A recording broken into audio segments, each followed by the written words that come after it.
students, now we are again with our next chapter. हम bio में पहले 8 chapters हैं उन्हें कंप्लीट कर चुके हैं.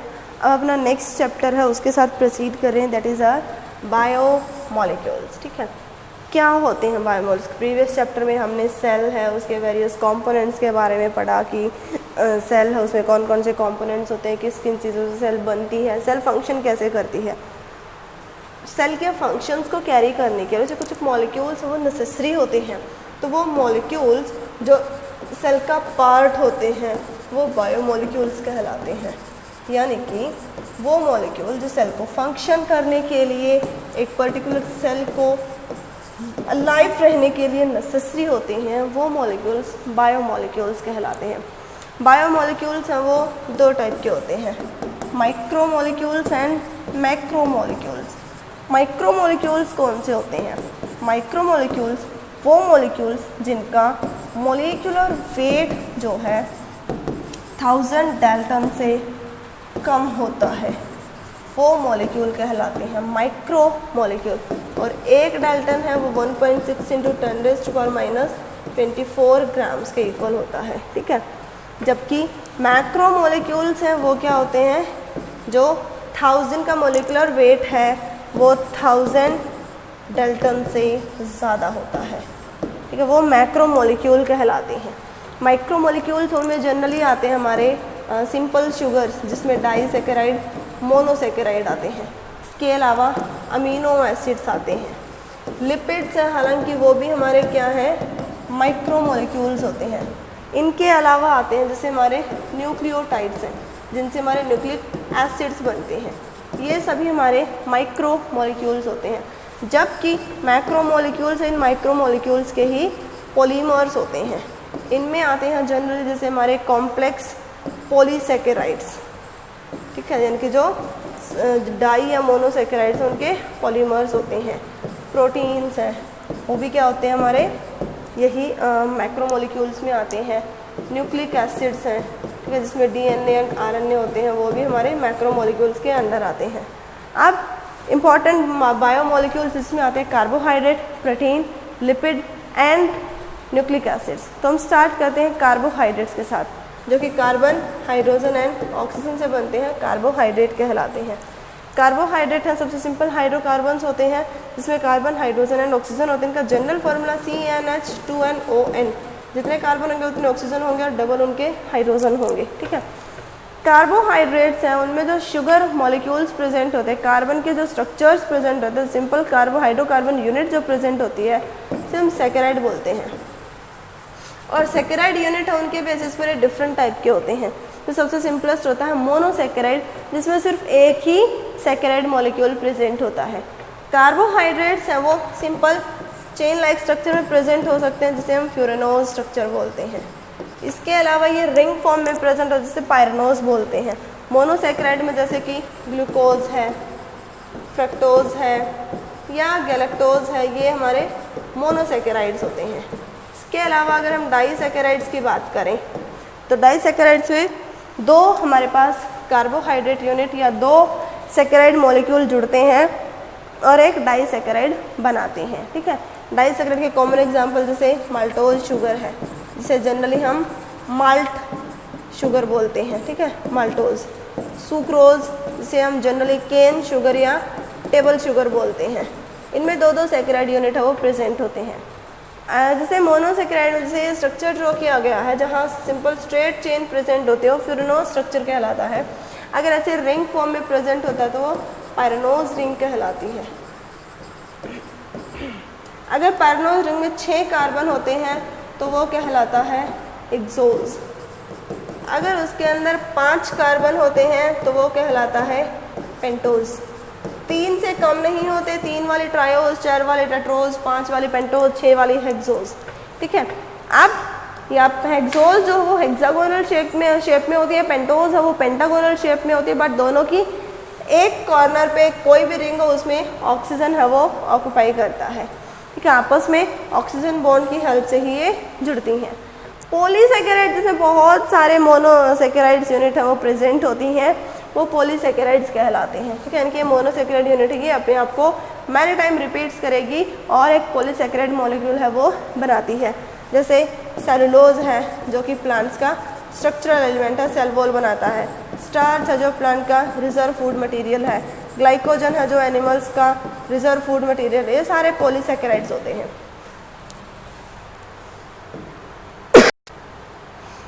अगर हम कार्बोहाइड्रेट उनके फंक्शन की बात करें तो वो एनर्जी प्रोवाइडिंग फूड होते हैं। जो हमारी अल्टीमेटली एनर्जी है वो हमें कार्बोहाइड्रेट से ही मिलती है। सबसे इजी होता है कार्बोहाइड्रेट को तोड़ना, तो हमारी बॉडी एनर्जी के लिए सबसे पहले कार्बोहाइड्रेट्स हैं उन्हीं को प्रेफर करती है। फिर कार्बोहाइड्रेट्स हैं उनमें बॉन्डिंग कैसे होती है, यानी कि जो सेकेराइड्स हैं वो आपस में जुड़ते कैसे हैं। अब देखिए इस कार्बन के साथ हाइड्रोक्सिल ग्रुप है, यहाँ भी हाइड्रोक्सिल ग्रुप है। First carbon, second, third, fourth, fifth, sixth, first, second, third, fourth, fifth, sixth, ठीक है। चाहे रिंग हेक्सोज हो, पेंटोज हो, हमेशा फर्स्ट एंड फोर्थ कार्बन में बॉन्ड बनता है, ठीक है। इस वजह से 1,4 हाइड्रोजन एंड हाइड्रोक्सिल ग्रुप हैं वो एक वाटर मॉलिक्यूल को रिलीज करते हैं और ऑक्सीजन की हेल्प से दोनों सेकेराइड यूनिट आपस में जुड़ती हैं और इस बॉन्ड को हम बोलते हैं 1,4 ग्लाइकोसिडिक बॉन्ड। तो कार्बोहाइड्रेट में जो बॉन्ड इन्वॉल्व होता है 1,4 ग्लाइकोसिडिक। अब जो नेक्स्ट सेकेराइड जुड़ेगी वो इसकी फर्स्ट कार्बन के साथ और नेक्स्ट की फोर्थ कार्बन है उसका हाइड्रोक्सिल ग्रुप जुड़ेगा। तो इस तरीके से सेकेराइड से सेकेराइड जुड़ते चलते हैं। 1,4 लिंकेज की हेल्प से बॉन्ड कहलाता है 1,4 ग्लाइकोसिडिक लिंकेज। इसके बाद चलते हैं लिपिड्स के साथ। लिपिड्स क्या होते हैं? जो फैट्स होते हैं वही हमारे लिपिड्स कहलाते हैं। ये generally glycerol and fatty acid से मिलकर बनते हैं। हालांकि ग्लिसरॉल एंड फैटी एसिड दोनों ही नेचर में लिपिड्स होते हैं, ठीक है, बट ये कॉम्प्लेक्स लिपिड्स बनाते हैं आपस में मिलकर। के फंक्शनल लिपिड है वो इन दोनों के मिलने से बनता है। अब ग्लिसरॉल का स्ट्रक्चर कैसा होता है? एक ग्लिसरॉल मॉलिक्यूल में 3 कार्बन होते हैं जिसमें तीनों ही कार्बन के साथ हाइड्रोक्सिल ग्रुप है, अल्कोहलिक ग्रुप है वो जुड़ा हुआ होता है, ठीक है। फैटी एसिड में क्या होता है? एक R यानी कि एक एल्किल ग्रुप के साथ कार्बोक्सिलिक जुड़ा हुआ होता है। एक ग्लिसरॉल मॉलिक्यूल के साथ 3 फैटी एसिड्स है वो जुड़ते हैं और तब जाके वो एक ट्राइग्लिसराइड यानी कि एक सबसे सिंपलेस्ट फैट है वो बनाते हैं जिसके अंदर 3 फैटी एसिड और एक ग्लिसरॉल होता है, ठीक है। ओल यानी कि अल्कोहलिक ग्रुप जिसमें प्रेजेंट है, फैटी एसिड जिसमें कार्बोक्सिलिक ग्रुप प्रेजेंट है। फिर ग्लिसरॉल और फैटी एसिड्स आपस में जुड़ते कैसे हैं? ग्लिसरॉल एंड एसिड, ओल यानी कि alcohol acid COOH, hydroxyl group और एसिडिक ग्रुप में जहाँ भी बॉन्ड बनता है वो एस्टर बॉन्ड कहलाता है। तो यहाँ जो एस्टर बॉन्ड बन रहा है वो किस किस के बीच में बनेगा? ये ग्लिसरॉल का अल्कोहलिक ग्रुप, ठीक है, यानी कि इसका ऑक्सीजन और इसका हाइड्रोक्सिल ग्रुप वाटर मॉलिक्यूल को रिमूव करेंगे। एक इसका हाइड्रोजन और ये इसका हाइड्रोक्सिल वाटर को रिमूव करेंगे। ऐसे इसका हाइड्रोजन और इसका हाइड्रोक्सिल वाटर को रिमूव करेंगे। तो ओवरऑल हमारे पास यहाँ 3 वाटर मॉलिक्यूल है वो रिलीज होंगे और एक ग्लिसरॉल के साथ 3 ही फैटी एसिड है वो जुड़ते हैं और 3 एस्टर बॉन्ड इसके अंदर बनते हैं और तब जाके एक ग्लिसरॉल और 3 फैटी एसिड मिलकर एक ट्राइग्लिसराइड मॉलिक्यूल है वो बनाते हैं। तो लिपिड्स में जो बॉन्ड इन्वॉल्व होता है वो एस्टर बॉन्ड होता है। लिपिड्स हैं वो हालांकि कुछ एक हमारे ऑर्गन्स हैं उनकी बेटर फंक्शनिंग के लिए नेसेसरी होते हैं, कुछ एक वाइटामिन्स हैं उनके लिए जिससे नेसेसरी होते हैं, बट जो लिपिड्स हैं वो भी कार्बोहाइड्रेट की तरह एनर्जी प्रोवाइडिंग फूड होते हैं। इनके जो एनर्जी इनसे जो लिबरेट होती है वो बहुत ज़्यादा होती है, तो इसी वजह से फैट्स हैं उनको एनर्जी बैंक्स हैं वो भी बोला जाता है। अब आते हैं हमारे प्रोटीन्स। प्रोटीन्स है वो सबसे इंपॉर्टेंट होता है बिकॉज ये हमारा स्ट्रक्चरल एलिमेंट होता है। हमारे जो स्ट्रक्चरल कंपोनेंट है उनका पार्ट प्रोटीन होता है, ठीक है। अब प्रोटीन है वो किससे बनता है? प्रोटीन को हम जनरली एक पॉलीपेप्टाइड चेन भी बोलते हैं। पॉलीपेप्टाइड चेन क्यों बोलते हैं? पेप्टाइड बॉन्ड्स की वजह से बोलते हैं। पेप्टाइड बॉन्ड कैसे बनते हैं ये हम आगे करेंगे। किसके बीच में बनते हैं? अमीनो एसिड्स, यानी कि अमीनो एसिड्स हैं वो पॉलीमराइज होते हैं और प्रोटीन है वो बनाते हैं। अमीनो एसिड का स्ट्रक्चर कैसा होता है? एक कार्बन, उसके साथ कोई भी एल्किल ग्रुप, हाइड्रोजन ग्रुप, एक कार्बोक्सिलिक ग्रुप, और एक अमीनो ग्रुप जुड़े हुए होते हैं इस सेंट्रल कार्बन के साथ, और वो एक सिंपल अमीनो एसिड है वो बनाता है। अब ये R ग्रुप कौन सा प्रेजेंट है उस पर डिपेंड करता है कि अमीनो एसिड कौन सा बनेगा। ओवरऑल प्रोटीन सिंथेसिस में सिर्फ 20 अमीनो एसिड है वही पार्टिसिपेट करते हैं, यानी कि सिर्फ 20 अमीनो एसिड है वही प्रोटीन फॉर्मेशन में पार्ट लेते हैं। फिर कुछ एक अमीनो एसिड्स हैं जो हमारी बॉडी के लिए नेसेसरी होते हैं और उन्हें सिंथेसाइज नहीं कर सकती, तो वो हमारी डाइट में रिक्वायर्ड होते हैं, यानी कि वो हमें किसी न किसी एक्सटर्नल सोर्स से चाहिए ही होते हैं। जबकि नॉन एसेंशियल वो अमीनो एसिड्स होते हैं जो हमें डाइट में इन्वॉल्व करने की ज़रूरत नहीं होती, हमारी बॉडी एक लिमिट तक उन्हें सिंथेसाइज भी कर सकती है। ठीक है, एसेंशियल का एग्जांपल जैसे कि मिथियोनिन है, ठीक है, इसके अलावा वेलिन है। ठीक है, ओवरऑल 7 अमीनो एसिड्स हैं जो एसेंशियल होते हैं।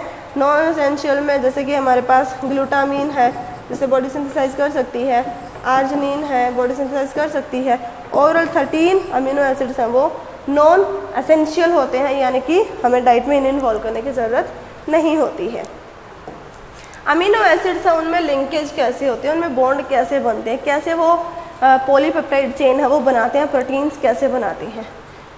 2 अमीनो एसिड्स हैं, सपोज एक अमीनो एसिड हमारे पास ये है और एक अमीनो एसिड ये है, दोनों जुड़ेंगे और एक पेप्टाइड बॉन्ड की हेल्प से एक डाई पेप्टाइड यानी कि 2 अमीनो एसिड का ग्रुप एक बना लेंगे। अब ये कैसे बनाते हैं, इसके कार्बोक्सिलिक ग्रुप से हाइड्रोक्सिल और इसके अमीनो ग्रुप से हाइड्रोजन मिलते हैं और एक वाटर मॉलिक्यूल के रिमूवल के साथ ये कार्बन और नाइट्रोजन है, कार्बन की डबली बॉन्डेड हाइड्रोजन और इसकी सिंगली बॉन्डेड हाइड्रोजन से जुड़ जाते हैं, यानी कि C डबल बॉन्ड OHN। ऐसा यह जो बॉन्ड बनता है ये पेप्टाइड बॉन्ड कहलाता है, यानी कि अमीनो एसिड्स में जो बॉन्ड इन्वॉल्व होता है वो पेप्टाइड बॉन्ड होता है, जो कि एक अमीनो एसिड के कार्बोक्सिलिक ग्रुप और दूसरे अमीनो एसिड के अमीनो ग्रुप के बीच में बनता है। और इसी तरीके से इसका कार्बोक्सिलिक ग्रुप है उसके साथ नेक्स्ट का अमीनो ग्रुप है वो जुड़ेगा और ये सिंपल ऐसे रिमूव होकर एक पेप्टाइड बॉन्ड यहाँ बनेगा। फिर इसी तरीके से यहाँ जो है हमारा नया जो फिर इसके साथ फिर अमीनो ग्रुप जुड़ेगा और ये क्या होगा फिर एक और पेप्टाइड बॉन्ड, यानी कि अमीनो के साथ अमीनो एसिड से जुड़ते चले जाएंगे पेप्टाइड बॉन्ड की हेल्प से और इस तरीके से वो एक पॉलीपेप्टाइड चेन है वो बनाते हैं जो हमारे प्रोटीन्स कहलाती हैं।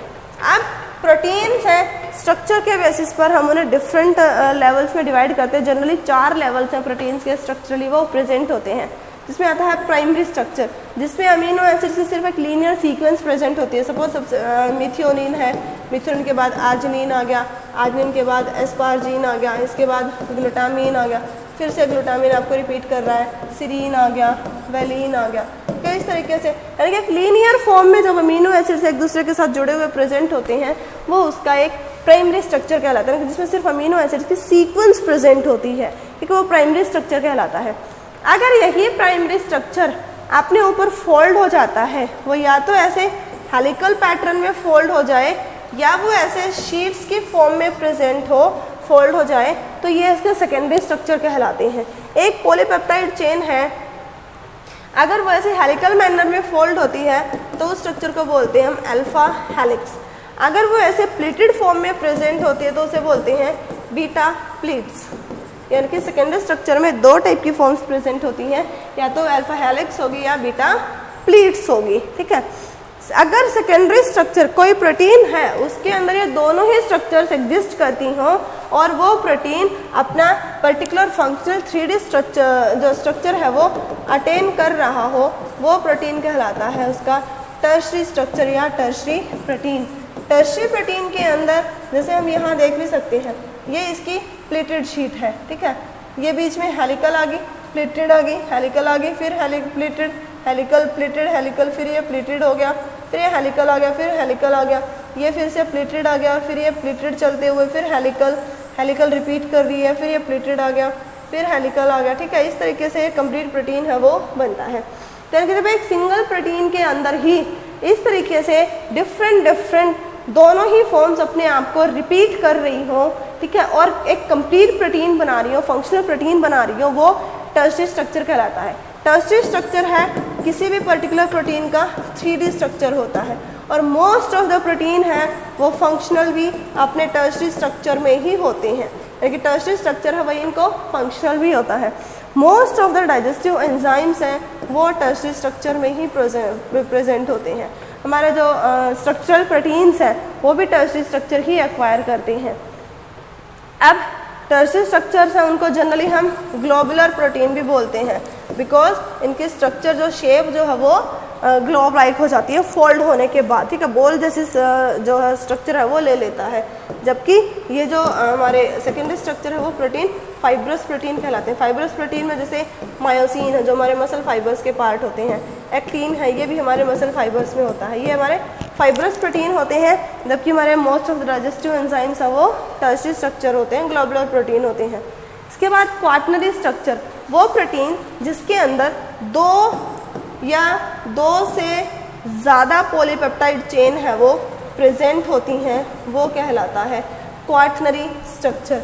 और ये सपोज यहाँ ये 4 चेन प्रेजेंट है, दूसरी ये होगी, तीसरी होगी और ये 4 चेन, चारों ही चेन मिलकर एक फंक्शनल प्रोटीन बना रही हैं, तो वो क्वाटर्नरी प्रोटीन कहलाता है और ये उसका क्वाटर्नरी स्ट्रक्चर कहलाता है। क्वाटर्नरी प्रोटीन है उसके एग्जांपल में जैसे मोस्ट कॉमन एग्जांपल आप इंसुलिन का ले सकते हैं, जिसमें 2 पॉलीपेप्टाइड चेन होती है। हीमोग्लोबिन है उसके अंदर 4 ग्लोबिन चेन होती हैं, ठीक है। तो इस तरीके से ये क्या होता है हमारा जनरली एक क्वाटर्नरी प्रोटीन है। क्वाटर्नरी स्ट्रक्चर है वो यानी कि चारों ही पॉलीपेप्टाइड चेन है इस पर्टिकुलर प्रोटीन को फंक्शनल रहने के लिए नेसेसरी है, तो ये क्वाटर्नरी स्ट्रक्चर कहलाएगा इसका। अब कुछ एक प्रोटीन्स हैं वो कैटलिस्ट की तरह काम करते हैं, यानी कि वो प्रोटीन्स जो हमारी बायोकेमिकल रिएक्शंस को रेगुलेट करते हैं या उनकी रिएक्शन रेट है उसे अल्टर करते हैं और उन्हें हम बायो कैटलिस्ट बोलते हैं। वो प्रोटीन जनरली उन्हें एंजाइम बोलते हैं, ठीक है। एंजाइम्स हैं, नेचर में एंजाइम्स प्रोटीन्स ही होते हैं, यानी कि प्रोटीन जो बायो कैटलिस्ट है उन्हीं को हम एंजाइम्स बोलते हैं। एंजाइम्स के अगर हम इनकी रिएक्टिविटी की बात करें, इनकी जनरल प्रॉपर्टीज़ की बात करें, तो एंजाइम है वो कोई भी एंजाइम है अब हर के लिए सब्सट्रेट है वो स्पेसिफिक होता है, यानी कि हर एंजाइम के लिए एक पर्टिकुलर जो है सब्सट्रेट होता है। फॉर एग्जांपल जैसे पैक्टिनेज है, पैक्टिन पे ही काम करेगा, ठीक है। सेलुलेज है, सेलुलेज पे ही काम करेगा। ऐसे ही हमारा जैसे हम बात करें पेप्सिनोजन है वो सिर्फ प्रोटीन पे ही काम करता है, ठीक है। तो एंजाइम्स है वो हर एक सबस्ट्रेट के लिए अलग अलग एंजाइम होते हैं। एक एंजाइम किसी भी 2 सबस्ट्रेट पे काम नहीं कर सकता है, ठीक है। इसके अलावा एंजाइम्स है वो डिनेचर हो जाते हैं। डिनेचर होने का मतलब क्या होता है, लॉस ऑफ 3D स्ट्रक्चर, यानी कि अपना 3D स्ट्रक्चर है वो लॉस कर देते हैं। किस वजह से कर देते हैं, टेम्परेचर अल्टर करे या pH अल्टर करे। हर पर्टिकुलर एंजाइम के एक्टिव रहने के लिए अलग अलग टेम्परेचर रेंज होती है, ठीक है, अलग अलग पीएच रेंज। जैसे कुछ एक एंजाइम है एसिडिक पीएच में एक्टिव होते हैं, जबकि हमारे इंटेस्टाइनल प्रोटीन है वो बेसिक पीएच में एक्टिव होते हैं। तो हर एक टेम्परेचर के लिए हर एक एंजाइम के लिए जो टेम्परेचर रेंज है वो भी अलग अलग हो सकती है। अगर इनसे लोअर कंडीशन उन्हें मिलती हैं, एडवर्स कंडीशन इनसे लो हो जाती हैं, तो वहाँ एंजाइम है वो इनएक्टिव हो जाता है। अगर कंडीशन इनसे ऊपर हो जाती है, सपोज कोई एंजाइम है एसिडिक पीएच में काम करता है, लेकिन अगर उसे बेसिक पीएच मिल रहा है या उसे बहुत ज़्यादा कोई 37 डिग्री पे एक्टिव है बट उसे उससे बहुत ज़्यादा टेम्परेचर मिल रहा है, तो वहाँ वो डीनेचर हो जाएगा, यानी कि अपना 3D स्ट्रक्चर उसे ही रप्चर कर लेगा, लॉस कर देगा और फिर वो एंजाइम फंक्शनल नहीं रह पाएगा, ठीक है। इसके अलावा डीनेचर के अलावा जैसे प्रोटीन्स हैं वो इनहिबिट हो सकते हैं, कि उनका एक्शन है वो रुक सकता है, उनका एक्शन रिप्रेस हो सकता है। किस किस वजह से हो सकता है, कोई उन्हें compete करने वाला हो, यानी कि उनका कोई कॉम्पिटिटर हो। कॉम्पिटिटर है वो क्या करेगा, सबस्ट्रेट की एक्टिव साइट पे खुद जाके बाइंड हो जाएगा। एक्चुअली किसी भी एंजाइम के ऊपर जो एक्टिव सबस्ट्रेट के लिए जो बाइंडिंग साइट है उसे हम एक्टिव साइट बोलते हैं। सबस्ट्रेट पे इसके बदले में रिएक्टिव साइट होती है। तो यानी कि अगर वो सबस्ट्रेट की रिएक्टिव साइट है, ये पर्टिकुलर मॉलिक्यूल इस पे आके खुद बाइंड कर जाए तो एंजाइम तो बाइंड ही नहीं कर पाएगा, तो उसका फंक्शन है वो रुक जाता है। इसके अलावा पॉइजन्स हैं, वो क्या करते हैं, एंजाइम को डिनेचर कर देते हैं, एंजाइम काम ही नहीं कर पाएगा, तो वहाँ भी एंजाइम का फंक्शन है वो रुक जाता है, ठीक है।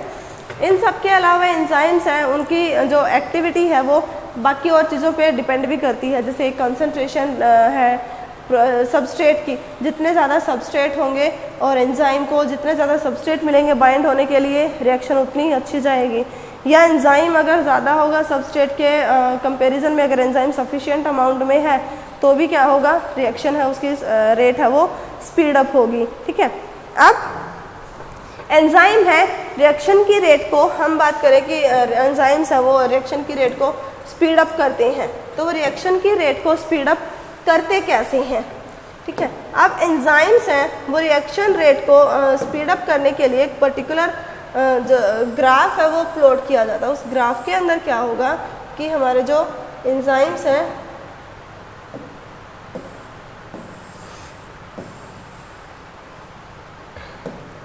एंजाइम्स हैं उनके एक्शन को समझने के लिए हम एक ग्राफ प्लॉट करते हैं जो कि जनरली उनकी एनर्जी है और रिएक्शन है उसकी स्पीड के बीच में हम करते हैं। ठीक है, ये हमारी रिएक्शन यहाँ चल रही है और ये इसकी फ्री एनर्जी है। इनके बीच में अगर हम ग्राफ प्लॉट करें तो सपोज कोई भी रिएक्शन है, एंजाइम कभी किसी रिएक्शन को इनिशिएट नहीं करते, सिर्फ उसे स्पीड अप कर सकते हैं। ठीक है, यानी कि ये उसकी फ्री एनर्जी है रिएक्टेंट्स की। यहाँ हमारे पास रिएक्टेंट्स हैं, अब रिएक्टेंट्स हैं, उन्होंने रिएक्शन की और ये प्रोडक्ट्स बना दिए। ठीक है, ये जो एनर्जी है जो यहाँ से लेके यहाँ तक का ये जो एनर्जी डिफरेंस है ये कहलाती है एक्टिवेशन एनर्जी, यानी कि रिएक्टेंट को इतनी एनर्जी चाहिए है रिएक्शन करने के लिए। ठीक है, अब हमने इसमें क्या डाल दिया, एंजाइम डाल दिया, तो ये एंजाइम क्या करेंगे, इस एक्टिवेशन एनर्जी को कम कर देंगे और जो हमारा प्रोडक्ट है उसमें कन्वर्ट कर देंगे। तो ये एक्टिवेशन एनर्जी आती है हमारी जब हमारे पास एंजाइम है।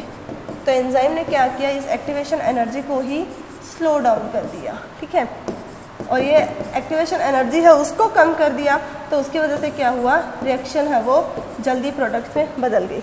एक्चुअली रिएक्टेंट जब यहाँ पहुँचते हैं तो कॉम्प्लेक्स में बदलते हैं। ठीक है, अब जब यहाँ पहुँचेंगे तो एंजाइम और सबस्ट्रेट कॉम्प्लेक्स, यानी कि रिएक्टेंट वो सबस्ट्रेट होंगे इसके लिए, तो यहाँ सिर्फ रिएक्टेंट का कॉम्प्लेक्स बनता है कि सारे रिएक्टेंट आपस में मिक्स होकर कॉम्प्लेक्स बनाते हैं जो जल्दी से फिर प्रोडक्ट में टूट जाता है। तो उसको इस स्टेज पर पहुँचने के लिए ज़्यादा एनर्जी चाहिए है, ज़्यादा टाइम लगता है। बट अगर एंजाइम हम डाल देते हैं तो एंजाइम इस सबस्ट्रेट से बाइंड होकर इस एनर्जी को कम कर देता है और ये कॉम्प्लेक्स जल्दी बना देता है, और ये कॉम्प्लेक्स ज़्यादा एनर्जी स्टेट होने की वजह से टूट जाता है और अल्टीमेटली क्या करता है, प्रोडक्ट्स है वो रिलीज़ कर देता है। अब एंजाइम करते क्या है, कोई भी रिएक्शन है वो प्रोडक्ट्स में कन्वर्ट होती है, उसके मॉलिक्यूल्स रिएक्ट करते हैं जब उसके अंदर उसके मॉलिक्यूल्स के अंदर जो कोलिजन फ्रीक्वेंसी है वो अच्छी होगी। यानी कि अगर उसमें कोलिजन अच्छा होगा तो उसकी काइनेटिक एनर्जी बढ़ेगी, काइनेटिक एनर्जी अगर बढ़ेगी तो रिएक्शन है उतनी ही जल्दी होगी। तो एंजाइम क्या करते हैं, पर यूनिट कोलिजन है उन्हें बढ़ा देते हैं। पर यूनिट कोलिजन अगर बढ़ेगा तो काइनेटिक एनर्जी भी बढ़ेगी, तो ये इस स्टेट को जल्दी ही एक्वायर कर लेते हैं और प्रोडक्ट्स में कन्वर्ट हो जाते हैं। तो रिएक्शन है सिर्फ कोलिजन फ्रीक्वेंसी को बढ़ा के रिएक्शन रेट को स्पीड अप करते हैं, बट कभी किसी भी रिएक्शन को इनिशिएट नहीं करते, उस पर्टिकुलर रिएक्शन के किसी प्रोडक्ट का पार्ट नहीं बनते।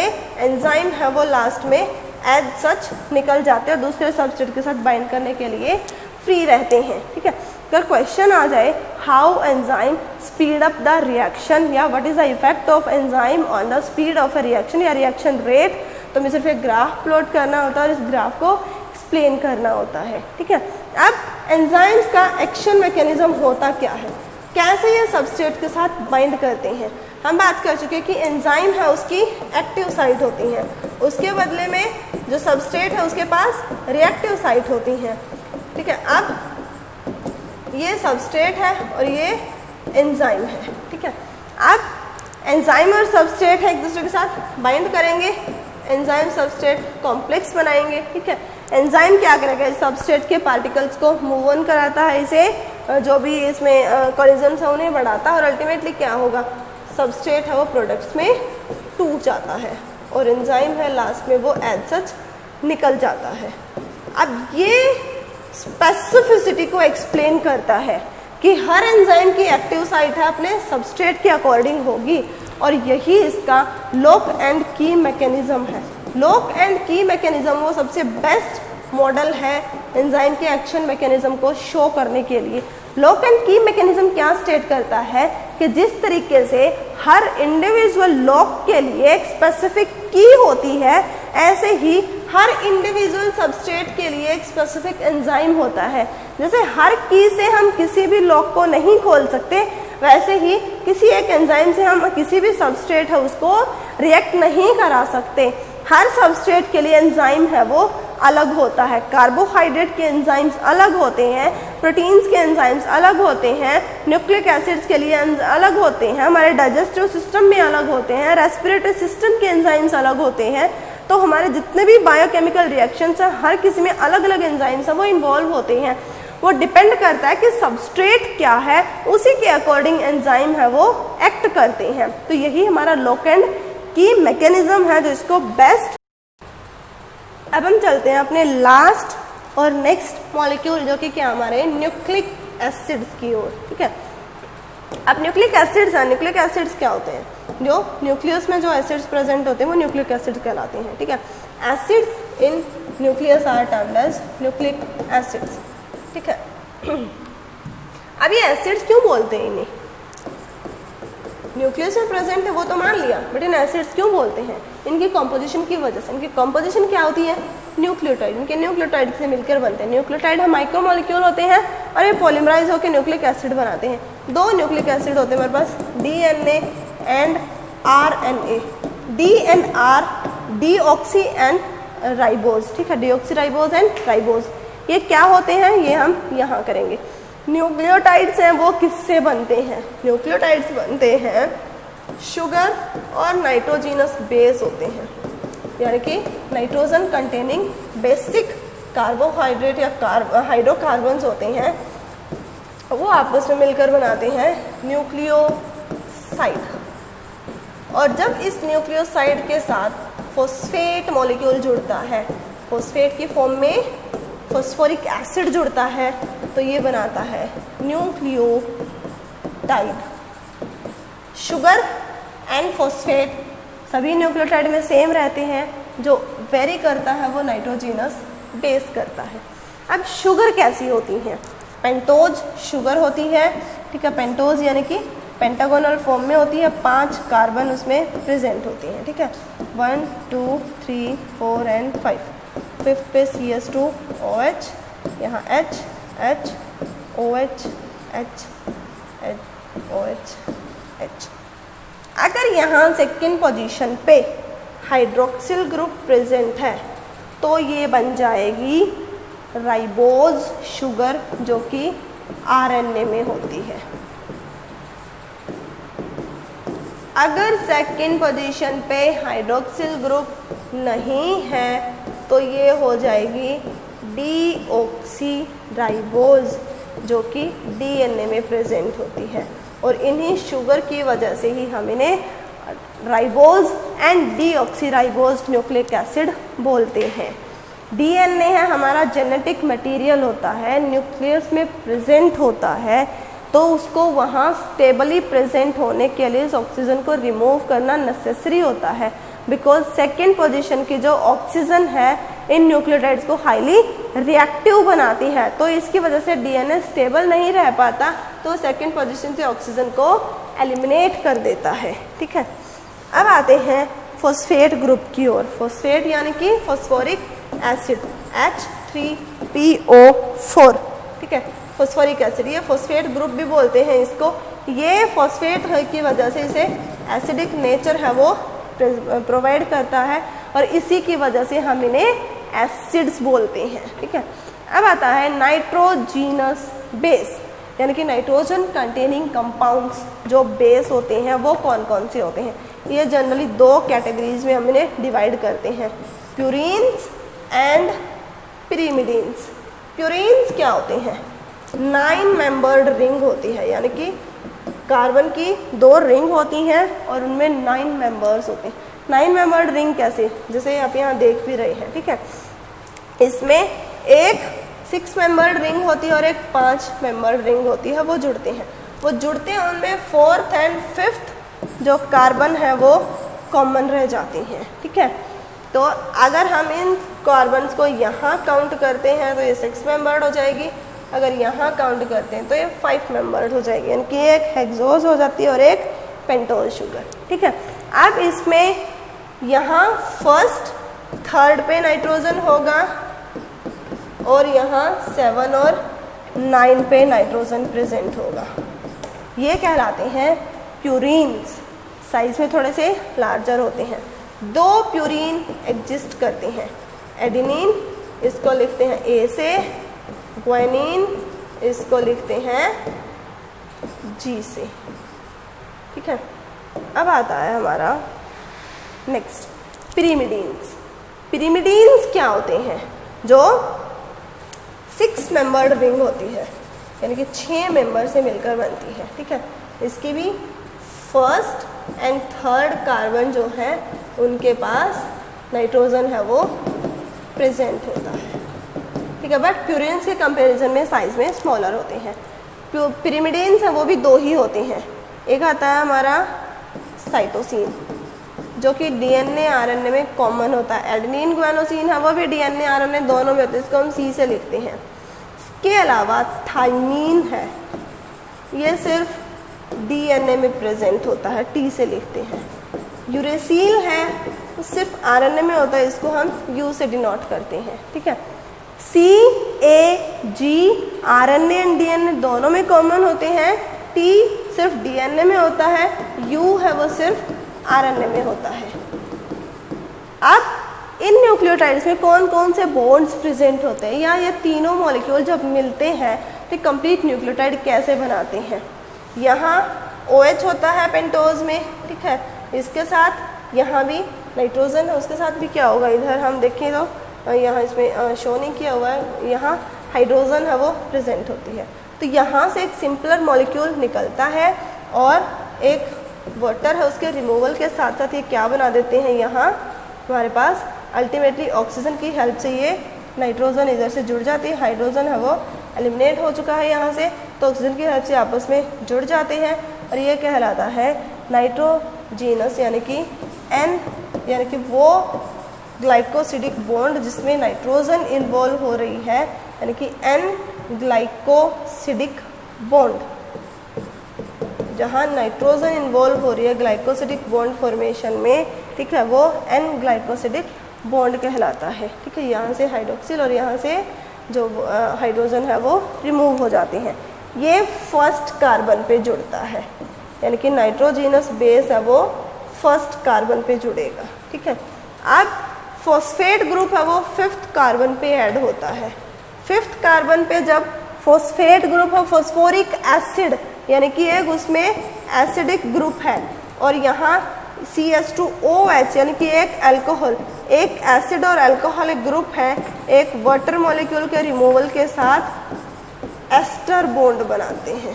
ठीक है, तो यहाँ एस्टर बॉन्ड बनता है, यानी कि फॉस्फेट ग्रुप ऐड होता है 5th कार्बन पे एस्टर बॉन्ड की हेल्प से, नाइट्रोजीनस बेस ऐड होता है 1st कार्बन पे N ग्लाइकोसिडिक बॉन्ड की हेल्प से। अब ये 2 न्यूक्लियोटाइड आपस में कैसे जुड़ते हैं और न्यूक्लियोटाइड चेन कैसे बनाते हैं? 2 न्यूक्लियोटाइड हैं 3rd और 5th कार्बन की हेल्प से जुड़ते हैं।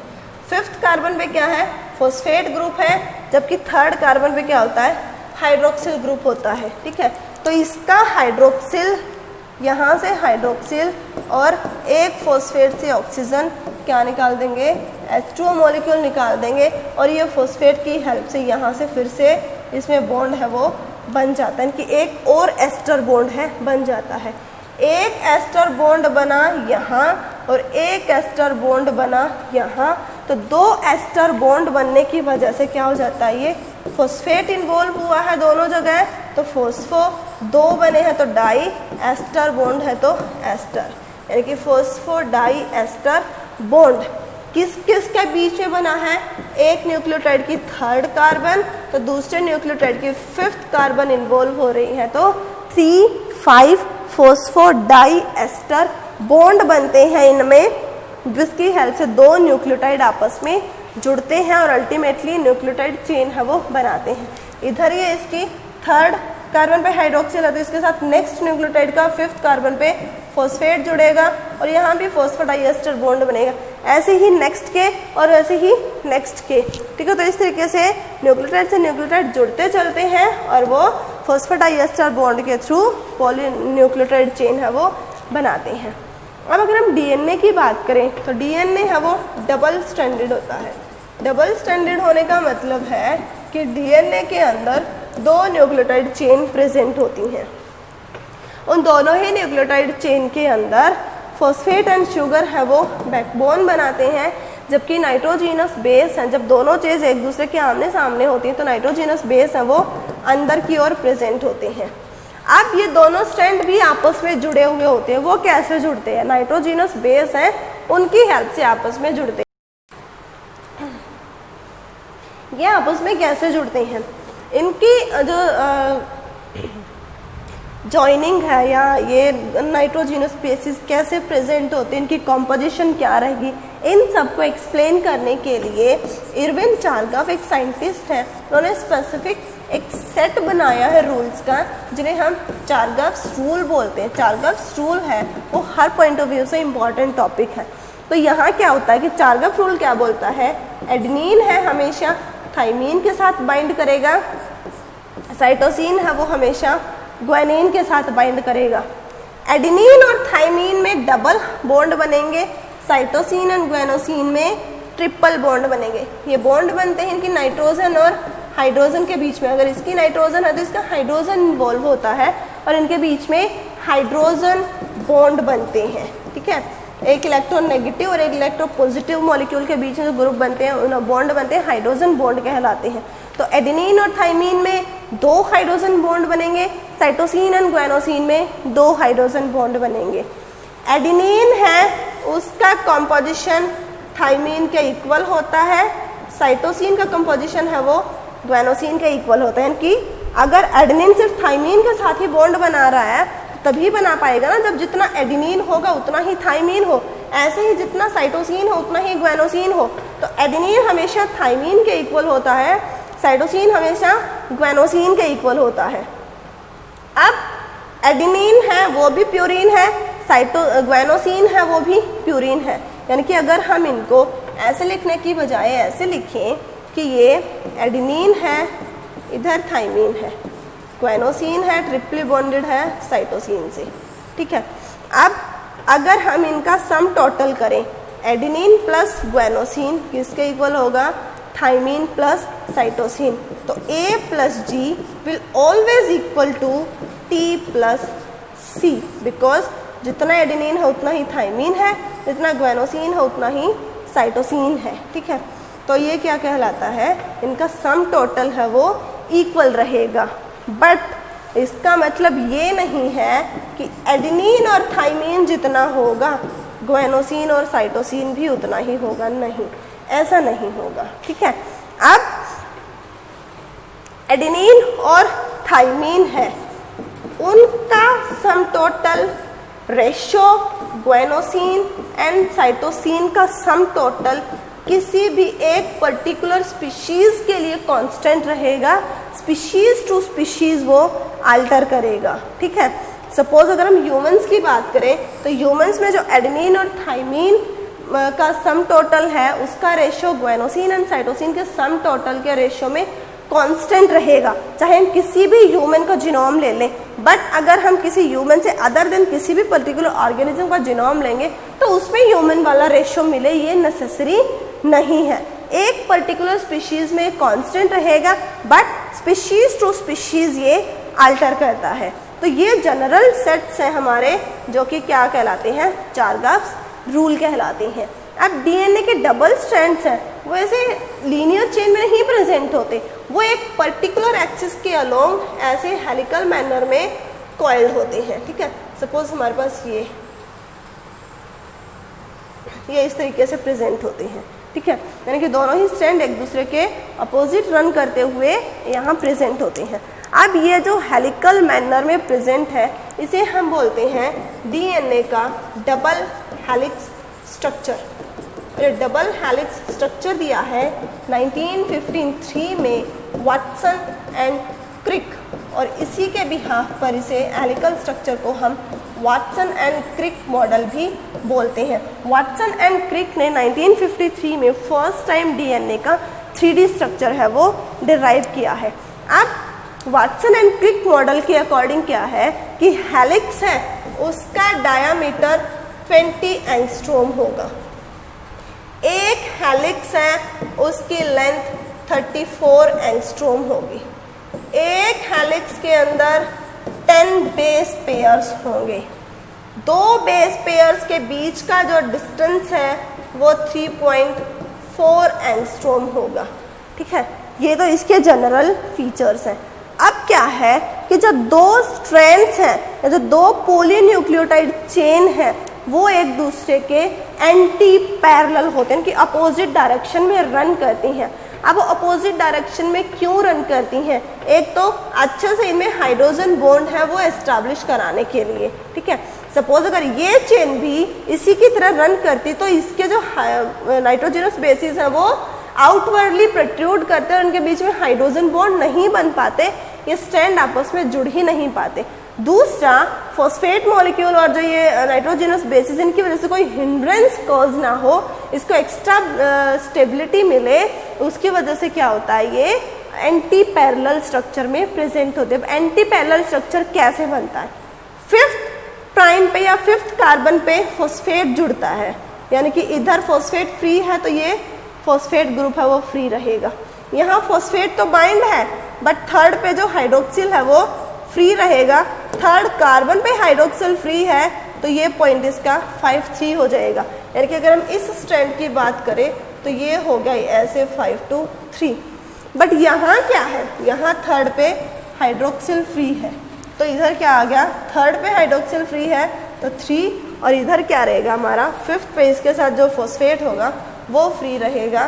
तो यानी कि एक स्ट्रैंड ऐसे 5-3 होगा तो उसी डायरेक्शन में अगर हम देखें तो दूसरा स्ट्रैंड 3-5 मिलेगा। ठीक है, अदरवाइज जब भी हम किसी भी डीएनए के स्ट्रैंड की सीक्वेंस पढ़ते हैं या उस डीएनए को ऑब्जर्व करते हैं तो हमेशा 5-3 करते, तो इसको हम इस डायरेक्शन में करेंगे और इसको हम इस डायरेक्शन में करेंगे। ठीक है, तो इस वजह से क्या होता है ये अपोजिट हो जाते हैं, एंटी पैरेलल नेचर इनका कहलाता है।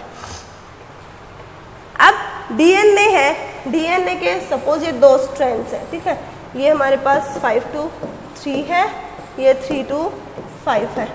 जब भी कोई डीएनए आरएनए बनता है तो वो 5th एंड से बनना स्टार्ट होता है, यानी कि अगर इससे हम आरएनए बनाएंगे तो आरएनए वो 5th स्ट्रैंड से स्टार्ट हो, यानी कि इसके 3rd प्राइम के अगेंस्ट वो अपने न्यूक्लियोटाइड वो ऐड करना शुरू करेगा। जैसे अगर यहाँ इसमें A है तो डीएनए में T होगा। ठीक है, यहाँ इसमें C है तो इधर G होगा, इस वाले स्ट्रैंड में। इस वाले स्ट्रैंड में G है तो इस वाले में C होगा, इस वाले में T है तो इस वाले में A होगा।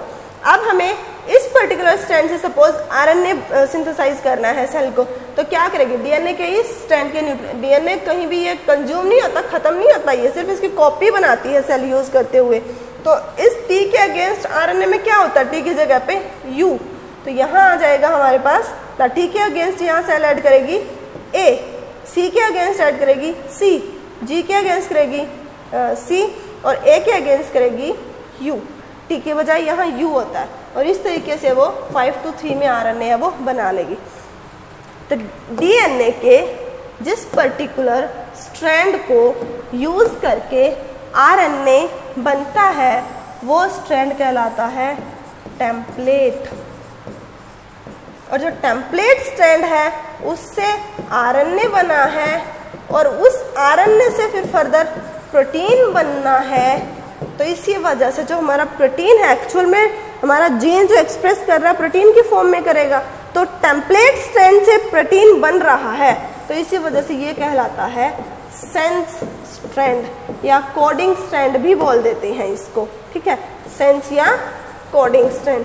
जबकि वो स्ट्रैंड जो इन्वॉल्व ही नहीं हो रहा आरएनए सिंथेसिस में वो कहलाता है नॉन सेंस या नॉन कोडिंग स्ट्रैंड।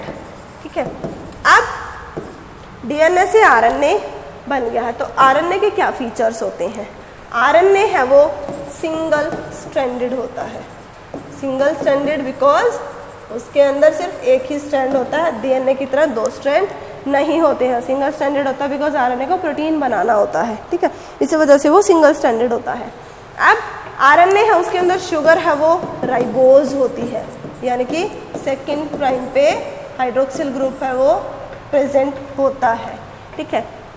आरएनए के अंदर थाइमीन है उसको यूरेसिल रिप्लेस कर देता है, यानी कि आरएनए के अंदर थाइमीन नहीं होता, यूरेसिल प्रेजेंट होता है।